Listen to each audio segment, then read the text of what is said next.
창세기 46장 1절에서 7절까지 말씀 한 절씩 교독하겠습니다. 이스라엘이 모든 소유를 이끌고 떠나 브엘세바에 이르러 그의 아버지 이삭의 하나님께 희생 제사를 드리니 그 밤에 하나님이 이상 중에 이스라엘에게 나타나 이르시되 야곱아 야곱아 하시는지라. 야곱이 이르되 내가 여기 있나이다 하매 하나님이 이르시되 나는 하나님이라 내 아버지의 하나님이니 애굽으로 내려가기를 두려워하지 말라. 내가 거기서 너로 큰 민족을 이루게 하리라. 내가 너와 함께 애굽으로 내려가겠고 반드시 너를 인도하여 다시 올라올 것이며 요셉이 그의 손으로 내 눈을 감기리라 하셨더라. 야곱이 브엘세바에서 떠날새 이스라엘의 아들들이 바로가 그를 태우려고 보낸 수레에 자기들의 아버지 야곱과 자기들의 처자들을 태우고 그들의 가축과 가나안 땅에서 얻은 재물을 이끌었으며 야곱과 그의 자손들이 다 함께 애굽으로 갔더라. 함께 이와 같이 야곱이 그 아들들과 손자들과 딸들과 손녀들 곧 그의 모든 자손을 데리고 애굽으로 갔더라. 아멘. 자리에 앉겠습니다. 이제 박태호 목사님 나오셔서 이 시대에도 부흥이 가능할까라는 제목으로 말씀을 전해주실 텐데요. 목사님을 격려하는 의미로 큰 박수로 맞이하도록 하겠습니다.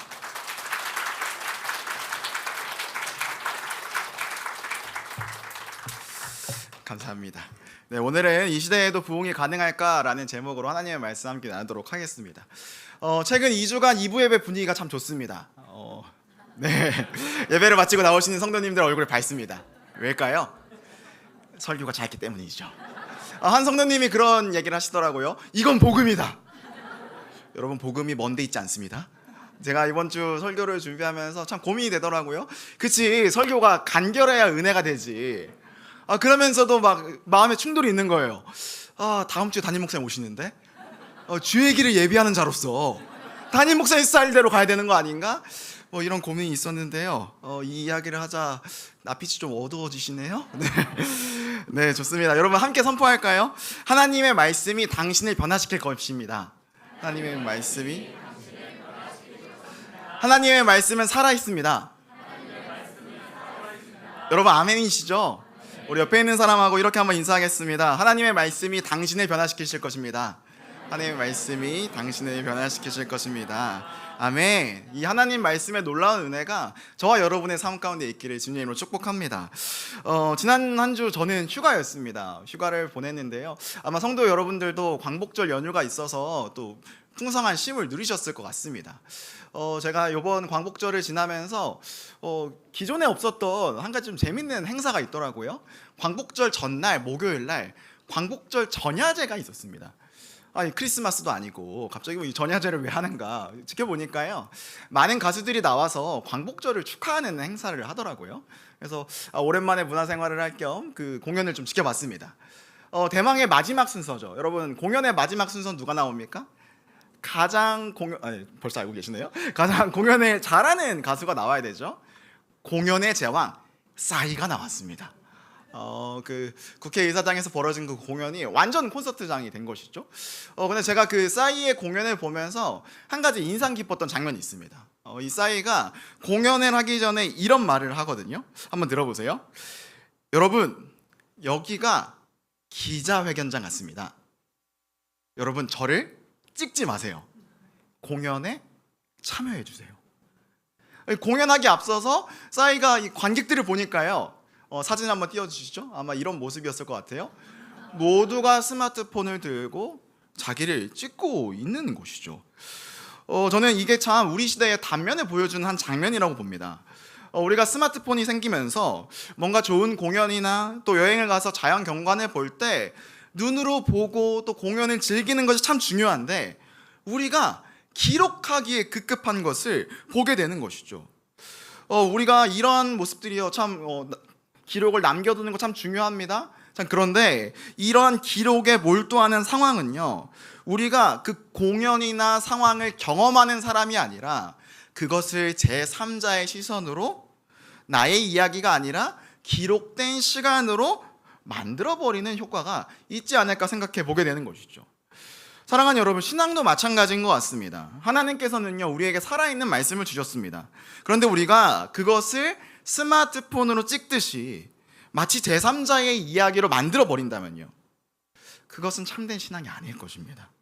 신앙은 하나님 앞에서, 말씀 앞에서 단독자로 서는 것입니다. 살아있는 하나님의 말씀 그 위에 우리의 삶이 더해져서 그것이 삶으로 드러나고 진정한 경험으로 녹아날 때, 그때 우리의 신앙은 성숙하고요, 진정한 신앙을 보게 된다는 것이죠. 더 좋은 표현으로 그것을 바로 부흥이다라고 이야기하고 싶습니다. 여러분, 부흥은 무엇입니까? 신앙의 가치가 진정으로 드러나고 하나님의 능력이 우리의 삶 가운데 구현되는 것이 바로 부흥입니다.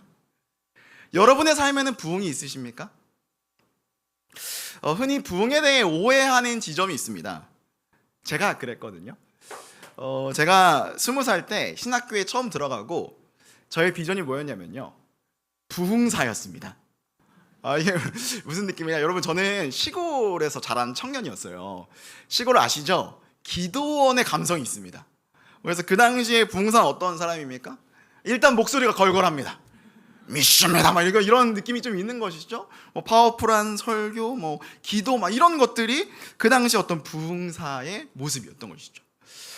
탁한 목소리를 가지고 있는 저는 부흥사 유망주였습니다.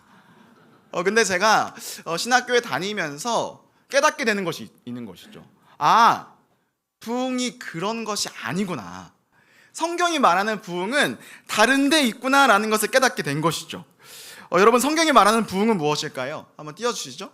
4가지로 좀 정리할 수 있을 것 같습니다. 첫 번째는요, 하나님의 주권과 통치, 하나님의 말씀이 선포되고 하나님의 임재가 임합니다. 그 결과 말씀에 반응한 자들이 회개하고 언약을 갱신하면서 삶의 방향이 바뀌고 가치가 변화됩니다. 그러면 어떤 일이 벌어집니까? 각 개인과 공동체의 삶에 예배의 본질이 회복되는 것이죠. 그리고 나서 부흥의 열매들이 있습니다. 공동체가 순결과 거룩을 회복하고요, 연합의 역사가 일어납니다. 선교적인 확장이 일어나는 것이죠. 여러분, 이것이 성경이 말하는 진정한 부흥입니다. 여러분, 저는 확신합니다. 하나님의 말씀이 임할 때, 말씀대로 삶의 방향을 바꾸기로 결단할 때 예배의 본질이 회복이 되고요, 부흥의 열매가 우리의 삶과 우리의 교회 가운데 가득할 줄 믿습니다. 아멘이십니까? 경제적인 어려움과 눈물의 시간을 보내고 계신 성도님들 계실 겁니다. 정말로 축복합니다. 부흥을 사모하십시오. 하나님께서 상황을 바꾸실 뿐만 아니라 고통 가운데 있는 우리의 삶과 내면을 바꾸셔서 하나님의 회복이 우리의 삶 가운데 가득할 것이라 확신합니다. 우리 옆에 계신 분들에게 이렇게 다시 한번 인사하시죠. 당신의 삶에 부흥이 가득하기를 소망합니다. 인사하겠습니다. 당신의 삶에 부흥이 가득하기를 소망합니다. 아멘. 이 은혜가 저와 여러분께 있기를 소망합니다. 오늘 우리가 읽은 이 창세기 46장은요, 야곱의 이야기입니다. 창세기에 있어서는 마무리되는 장면, 에필로그 같은 장면인데요, 요셉을 통한 구원의 서사, 클라이막스가 이미 창세기 45장에서 다 마무리가 됐습니다. 자, 그런데 하나님은요, 어쩌면 아무도 주목하지 않는 이 에필로그와 같은 이 46장을 통해서 하나님의 부흥 서사를 숨겨두셨습니다. 오늘 말씀을 통해 저와 여러분의 삶에 하나님의 부흥 서사가 충만하기를 주님으로 축복합니다. 오늘 한 3가지 정도로 정리해 볼까 하는데요, 여러분, 이 시대의 부흥이 어떻게 가능할까요? 첫 번째입니다. 한번 따라해 볼까요? 끝까지 변하지 않는 것을 붙잡을 때. 첫 번째로 우리가 기억할 것은 끝까지 변하지 않는 것을 붙잡을 때 이 시대의 부흥이 가능하다는 것입니다. 우리 3절 말씀인데요, 오늘 본문의 3절 말씀 함께 한 목소리로 읽겠습니다. 시작. 하나님이 이르시되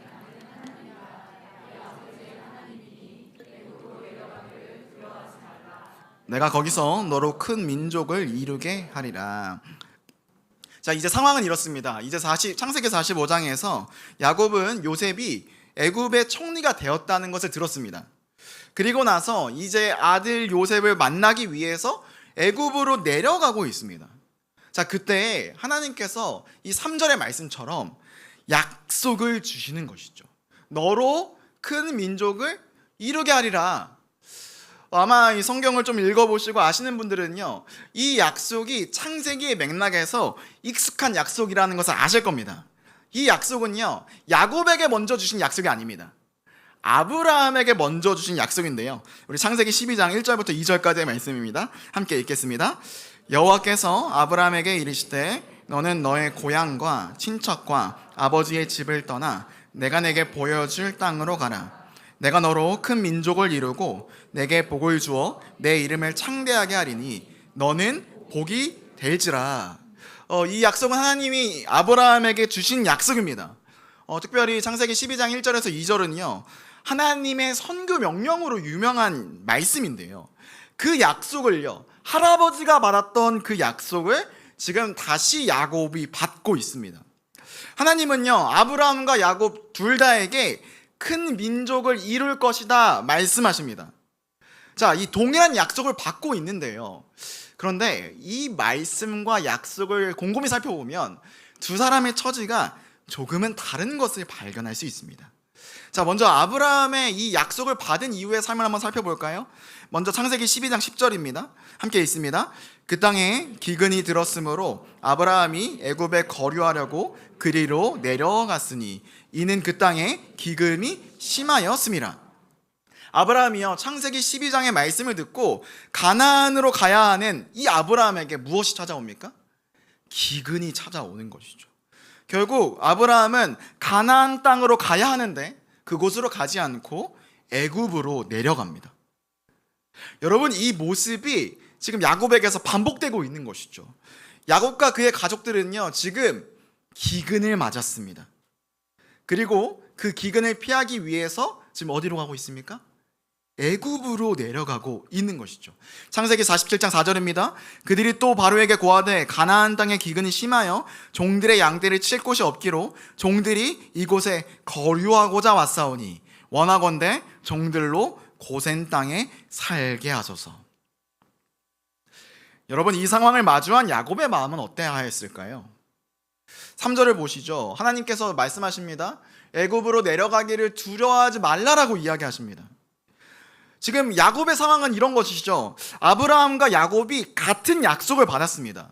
근데 약속이 조금 다르죠. 하나님은요, 아브라함에게는 가나안으로 가라고 하십니다. 그런데 지금 야곱에게는 어디로 가라고 하시죠? 애굽으로 내려가라고 말씀하십니다. 하나님이 말씀하시고 지금 이 야곱의 여정을 지지하지만 여전히 야곱에게는 두려움이 있습니다. 여러분, 왜 이런 두려움이 있을까요? 야곱에게 이러한 두려움이 있었던 이유는 바로 이것입니다. 창세기 26장 2절인데요. 제가 읽겠습니다. 여호와께서 이삭에게 나타나 이르시되 애굽으로 내려가지 말고 내가 내게 지시하는 땅에 거주하라. 이 창세기 26장을 보시면요, 이삭에게도 똑같이 기근이 옵니다. 그때 하나님 말씀하시거든요. 애굽으로 가지 말고 그 땅을 지켜라 말씀하십니다. 애굽은요, 자기 아버지에게 허락되지 않은 땅입니다. 여러분, 성경에서 애굽은 어떤 곳입니까? 애굽은요, 비옥한 땅이고요, 재물과 또 농사물이 풍족한 땅입니다. 나일강을 중심으로. 이곳은 어떤 곳입니까? 하나님이 없이도 잘 살 수 있는 공간인 것이죠. 지금 야곱이 두려움을 느끼는 이유는 무엇입니까? 이곳에 가서 하나님 없이 잘 살 수도 있는 자기의 모습 때문에 지금 두려운 것이죠. 그뿐만일까요? 방금 우리가 읽었던 창세기 12장 10절 이후에 할아버지 아브라함은 애굽으로 내려갑니다. 여러분, 그곳에서 어떤 일이 있는지 아십니까? 아브라함이요, 자기의 목숨을 부지하기 위해서 자기의 아내를 바로에게 팔아 넘깁니다. 애굽은요, 아브라함에게, 이삭에게 가족의 실패가 담겨 있는 현장입니다. 그 실패의 현장으로 하나님께서 지금 보내고 계신 것이죠. 그 야곱에게 하나님 말씀하십니다. 두려워하지 말라. 내가 너와 함께한다. 사랑하는 성도 여러분, 우리의 삶에 때때로 기근이 찾아옵니다. 하나님의 약속을 믿고 살아가는데도 기근이 찾아옵니다. 경제적 어려움이 찾아오고요, 어떤 또 성도님들은 육체의 아픔을 겪고 있습니다. 내면의 우울이 가시지 않습니다. 이해가 되지 않는 고난과 아픔의 시간들이 있습니다. 그때 우리의 마음은 어떠할까요? 두려운 마음이 드는 것은 당연한 것이죠. 눈물의 시간이 있는 것 당연한 것입니다. 자, 그런데 오늘 말씀은요, 이런 기근을 만난 야곱에게 하나님이 말씀하십니다. 두려워하지 말라 말씀하시면서 약속을 확인시켜 주십니다. 여러분, 이 약속은요, 야곱의 인생을 신실하게 붙드는 약속입니다. 너를 통해서 큰 민족이 있을 것이다. 언제 처음 이 약속을 들었는지 아십니까? 창세기 28장을 보시면요, 이런 일이 있습니다. 이제 이 야곱이요, 형 에서의 축복을 가로채는 사건이 나오죠. 자, 그때 이제 에서가 그 사실을 알고 야곱을 죽이기 위해서 호시탐탐 기회를 노리고 있습니다. 도망가야 하는 상황이 온 것이죠. 자, 그때 이삭이 야곱에게 이렇게 축복합니다. 창세기 28장 3절에서 4절 말씀입니다. 함께 읽겠습니다. 시작. 전능하신 하나님이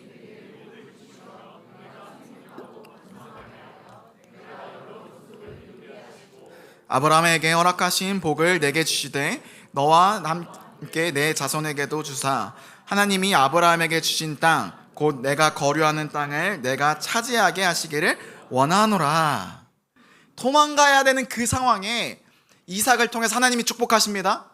너를 통해서 아브라함에게 주었던 그 약속이 이루어질 것이다. 여러분, 그뿐만일까요? 이 이야기를 듣고 실제로 야곱이 하란으로 도망을 갑니다. 홀로 쫓기는 상황에 있게 되는 것이죠. 얼마나 외로운 순간입니까? 자, 그런데 그 현장 베델에서 야곱은 하나님께 이런 약속을 듣습니다. 창세기 28장 13절에서 14절까지만 함께 읽겠습니다. 함께 읽습니다. 시작. 또 본즉 여호와께서 그 위에 서서 이르시되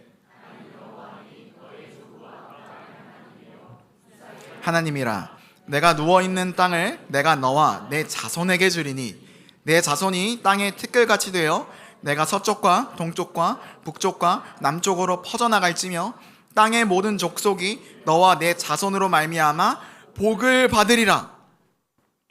여러분, 야곱의 인생은 어떤 인생입니까? 그 인생 가운데 다양한 상황들이 있죠. 형에게 쫓기기도 하고 자기의 삶을 위해서 분투하며 속이며 싸우는 인생이었습니다. 기근이 찾아왔습니다. 다양한 어려움이 있는 것이죠. 자, 이 상황이 계속해서 변화되는데요, 변하지 않는 딱 한 가지가 있습니다. 28장에서 도망주야에게 주셨던 그 말씀이 46장 브엘세바에서 하나님 다시 한번 찾아와셔서 동일하게 말씀하시는 것이죠. 그 약속을 신실하게 들려주고 계신 겁니다. 사랑하는 여러분, 우리 인생의 근거가 무엇일까요? 신앙의 근거가 무엇일까요? 부흥의 근거가 무엇일까요? 함께 하시고 변하지 않는 약속으로 우리에게 신실하게 역사하시는 하나님인 줄 믿습니다. 여러분, 기근을 만난 분 여기 계십니까? 애굽으로 내려가는 야곱처럼 두려움 가운데에, 신앙의 혼란 가운데에 계신 분 계십니까? 끝까지 변하지 않는 인생의 가치가 딱 하나 있다면 그것은 오직 살아계신 하나님의 말씀인 줄 믿습니다. 사랑하는 성도 여러분, 흔들리는 상황 가운데에, 변하는 상황 가운데에 변하지 않는 하나님의 약속을 신뢰하는 저와 여러분들에게 주님으로 축복합니다. 이것이 우리의 삶의 근거인 줄 믿습니다. 아멘. 네, 우리가 두 번째로 한번 좀 살펴볼 것이 있는데요, 여러분, 이 시대의 부흥이 어떻게 가능할까요? 두 번째입니다. 삶의 중심에 예배가 세워질 때 가능합니다. 자, 오늘 말씀을 보면요, 하나님께서 3절에 야곱에게 말씀하십니다. 자, 그런데 이 장면 전에 조금 특별한 장면이 있습니다. 우리가 살펴보는 창세기 46장은 이렇게 시작합니다. 우리 1절 말씀인데요, 함께 큰 목소리로 읽겠습니다. 시작. 이스라엘이 모든 소유를 이끌고 떠나 브엘세바에 이르러 그의 아버지 이삭의 하나님께 희생 제사를 드리니. 이게 상당히 특별한 장면입니다. 우리가 보통 성경을 읽다 보면 대부분 예배가 드려지는 상황은 이렇습니다. 하나님의 말씀이 임하고요, 그 말씀에 대한 반응으로서 예배를 드립니다. 자, 근데 지금은 어떤 상황이죠? 야곱이 먼저 하나님께 예배를 드리고 그 결과 3절에 하나님이 찾아오시는 것이죠. 여러분, 야곱이 왜 이런 예배를 드릴 수 있었을까요? 그것은요, 오늘 말씀 1절에 나와 있는 이 예배의 장소가 중요합니다. 여러분, 이 예배의 장소 어디입니까? 브엘세바입니다. 여러분, 브엘세바는요, 지리적으로는요, 이스라엘 땅의 남쪽 경계에 해당하는 땅입니다. 그러니까 우리로 치면은 땅끝 마을이 이 브엘세바인 것이죠. 그리고 이 브엘세바는 한 가지 더 의미가 있습니다. 야곱 집안에게 역사적인 예배의 장소인 것이죠. 자, 말씀 한번 살펴볼까요? 할아버지 아브라함도요, 이 브엘세바에서 예배를 드렸습니다. 우리 창세기 21장 32절에서 33절까지의 말씀 제가 있습니다. 그들이 브엘세바에서 언약을 세우매 아비멜렉과 그 군대 장관 비골은 떠나 블레셋 사람의 땅으로 돌아갔고, 33절, 아브라함은 브엘세바에 에셀 나무를 심고 거기서 영원하신 하나님 여호와의 이름을 불렀으며. 할아버지 아브라함이 이곳에서 예배를 드렸던 곳, 이것이 바로 브엘세바였던 것이죠. 자, 이 모습은요, 아버지 이삭에게도 이어집니다. 창세기 26장 23절에서 25절 말씀. 23절입니다. 이삭이 거기서부터 브엘세바로 올라갔더니 그 밤에 여호와께서 그에게 나타나 이르시되 나는 내 아버지 하나님 아브라함의 하나님이니 두려워하지 말라. 내 종 아브라함을 위하여 내가 너와 함께 있어 내게 복을 주어 내 자손이 번성하게 하리라 하신지라. 25절, 이삭이 그곳에 제단을 쌓고. 여러분, 지금 아버지 이삭도 이곳에서 예배를 드렸던 것이죠. 여러분, 야곱이 어려서부터 본 장면은 무엇일까요? 할아버지 아브라함은요, 아비멜렉과 언약의 상징으로 예배를 드립니다. 여러분, 지금 우리가 방금 읽었던 26장 아버지 이삭의 상황은 어떨까요? 블레셋 사람들에게 끊임없이 우물을 빼앗기고 있습니다. 삶의 터전을 잃어가는 상황인 것이죠. 자, 근데 그때 아버지 이삭이 드리는 것이 무엇입니까?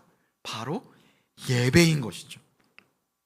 사랑하는 여러분, 야곱도 마찬가지 아닐까요? 신앙의 혼란이 찾아오고 기근이 오고 삶의 다양한 고민이 있습니다. 그리고 지금 그가 지금 어디에 있죠? 브엘세바, 경계에 있는 것입니다. 삶의 경계마다, 선택의 순간마다, 갈등의 상황마다 야곱이 했던 것은 무엇일까요? 할아버지가 드렸던, 아버지가 드렸던 예배를 드렸던 것입니다. 저는 소원합니다. 이 야곱의 삶의 중심에 예배가 있었습니다. 예배를 삶의 변두리로 몰아낸 것이 아니라 나의 삶이 밀리고 나의 삶이 경계에 있을 것 같을 때 그때마다 예배를 삶의 중심으로 뒀습니다. 사랑하는 여러분, 축복합니다. 여러분의 삶의 중심에 예배가 있기를 소망합니다. 예배는요, 하나님께 재정렬하는 시간입니다. 여러분, 우리가요, 신앙생활을 하다 보면 흔히 하는 오해가 있습니다. 결과와 목적을 혼동할 때가 많습니다. 우리가 이런 이야기를 많이 합니다. 오늘 예배를 통해서 회복받고 싶습니다. 오늘 예배를 통해서 치유받고 싶습니다. 여러분, 이거 맞는 얘기거든요. 근데 중요한 거는요, 이건요, 예배의 목적이 아닙니다. 예배의 결과인 것이죠. 우리가 하나님을 섬기고 이 땅의 주인이신 하나님을 바라볼 때, 우리의 삶이 하나님께로 재정렬될 때 결과 어떤 일이 벌어집니까? 우리의 삶의 회복이 있습니다. 우리의 삶의 치유가 있습니다. 다시 살아갈 힘을 얻게 되는 것이죠. 사랑하는 여러분, 삶의 중심에 예배를 세우기를 축복합니다. 삶의 경계에 있을 때 더 의지적으로 예배하십시오. 눈물 나는 그 순간에 더 의지적으로 예배의 자리를 사모하십시오. 하나님을 예배할 때 그때에 비로소 우리의 삶에 부흥이 시작될 겁니다. 이 예배를 사모하는 저와 여러분들에게 주님을 축복합니다. 자, 마지막입니다. 이 시대의 부흥이 어떻게 가능할까? 한번 따라해 볼까요? 제 삶의 노화를 찾으시는 하나님, 제 삶의 노화를 찾으시는 하나님을 경험할 때 이 시대의 부흥이 가능하다는 겁니다. 여러분, 우리가 지금 살펴보고 있는 이 창세기에서 가장 중요한 인물은 누구일까요? 답이 나왔는데요, 여러분. 노아입니다. 노아. 창세기는요, 노아와 제2의 노아들의 이야기입니다. 자, 제2의 노아. 노아는 어떤 인물입니까? 홍수로 이 땅이 멸망할 위기에서 하나님을 따라 구원의 서살이 일어간 인물이 바로 노아입니다. 이 노아의 모습이요, 창세기에서 반복적으로 일어나고 있는데요, 그 대표적인 인물이 바로 요셉입니다. 자, 총리가 된 요셉과 형제들이 만나는 장면 한번 보십시오. 창세기 45장 7절 말씀입니다. 함께 읽겠습니다. 시작. 하나님이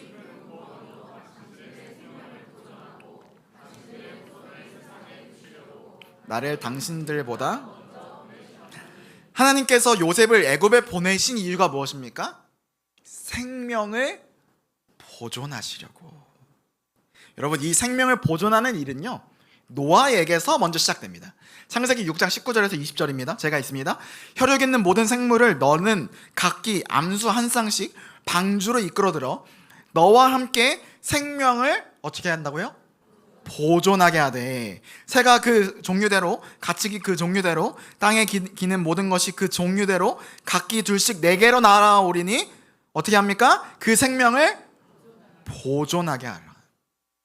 여러분, 하나님께서는요 이 세상을 구원하시고 사랑하십니다.